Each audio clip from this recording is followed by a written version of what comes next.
So I only have a few minutes up here. And in those few minutes, I'm supposed to inspire you. And to me, that's almost an impossible task. So instead, I'm just going to tell you 3 things. Just 3 things.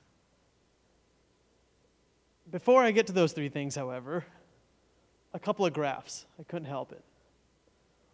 These are 2 words up here that were graphed by our friends over at Google. And what they did is take this, the beta version of the Kindle, right here, and they did something really, really amazing. They scanned thousands upon thousands of those into their system. And if I asked any one of you to grab that book, take it over to a photocopier, and photocopy that book for me, you'd likely laugh at me. But somehow Google managed to scan thousands upon thousands of those books and put them into a database. Right? So now we can search this database, which I did. It's graphed here. Right? The 2 words I chose are inventor and innovator. 2 words close to my heart. This is 200 years of literary history in front of us. Right? 1800 to the year 2000, right across there. Look at the last few years from 1960 on.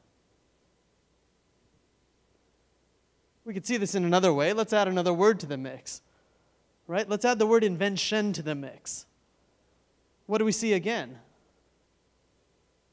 Look, especially the last couple of years. Okay, well, maybe other words have come up since then. Maybe we don't use the same words as we used to describe this pursuit. Add the word engineer to the mix. Maybe that's a synonym. Okay, we see a little blip. We see an increase during the Industrial Revolution. We see the birth of the automotive industry. We see the lead up to the space race. And yet again, we see a sad decline. So this graph, you'll notice all 3 graphs ended at the year 2000. More recent texts aren't included in the database. They're harder to find. So I thought, well, let me keep searching. What's happening these days? So I live and work in Silicon Valley, arguably one of the hubs of entrepreneurship on this planet. The heart of Silicon Valley, arguably, is Palo Alto. So I typed into Monster, I opened up a web page, opened up monster.com, one of the world's leading career sites, and typed in Inventor in Palo Alto. What do you think I found? Nothing.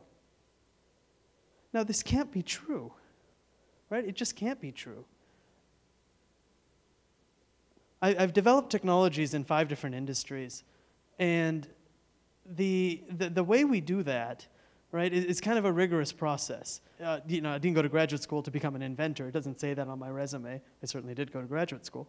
The thing is, though, I don't think it's just the change in words.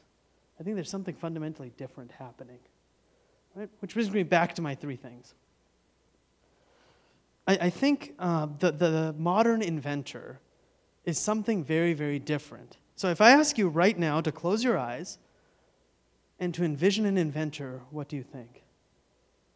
A crazy-haired guy in a garage, likely, right? Perhaps a late-night infomercial. 1-800-PAY-US will commercialize your invention. Right? A guy at a trade show booth with a crazy Hawaiian shirt that says, "I'm an inventor. Look, I developed a new water slide." That's not invention. That's a sham. So, being somebody who likes technology and who helps develop technologies and helps push them forward a little bit, 3 life lessons I've learned. Number 1, collaborate. Collaboration doesn't mean working with other people. It means much, much more than that. To me, collaboration means working with at least 3 different types of people, preferably 3 organizations. Right? We heard earlier, a nonprofit plus a government plus a donor makes a huge difference. Collaborate.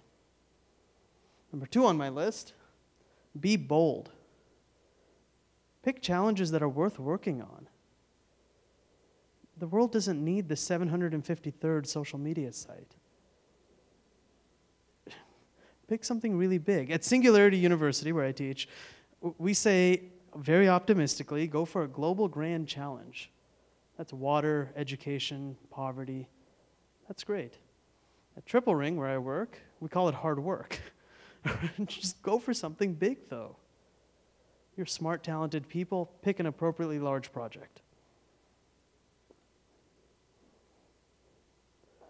Third on my list, which should actually be first on my list, the most pressing here, is go build something. Especially where I am, we hear a lot about business plans and entrepreneurship. We hear a lot about marketing plans and commercializing ventures and commercializing technologies. And it's day after day, we hear another pitch. All of those things are artifacts. That's all the second ring. That second ring has to be around a core. That core is something valuable to society. It's stem cells to cure cancer. It's a new way of bringing water to people who don't have water. Right? It's something big. I don't mean build something in the engineering sense of get your hands dirty and build a physical prototype. Yes, it includes that, but it's also much more.